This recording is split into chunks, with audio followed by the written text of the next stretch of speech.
Magandang gabi, Ginoong Direktor. Kanina tinatanong sa inyo yung usapin ng trust rating. Na mas mataas yung trust rating ng Vice President kaysa sa President.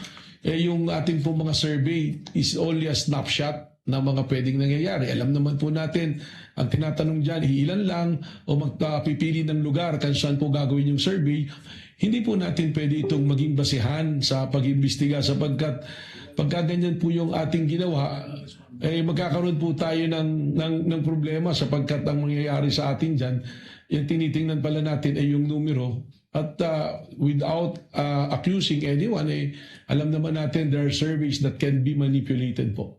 No, but having said that, kaya ako lang tinanong yun kasi baka yung mga nakikinig natin mga kababayan ay malito dahil hindi ba tamang sabihin na iba yung trust rating, iba yung betrayal of the public trust.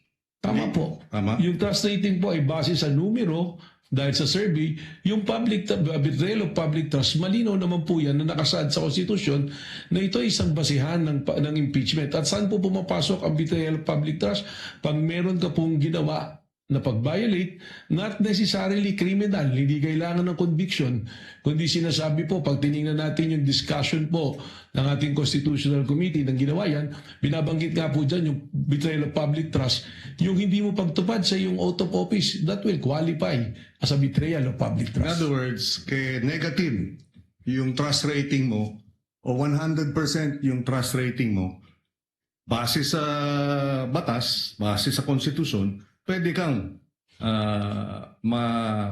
ma-convict. Whether negative or positive trust rating, pwede ka pa rin ma-convict o ma-acquit. Depende sa ebidensya sa usapin ng betrayal of the public trust. Tama po. Wala pong kinalaman ang survey on the trust rating kundi kung ano po ang ebidensya na ipinasok po sa ating pong impeachment court. Maraming salamat.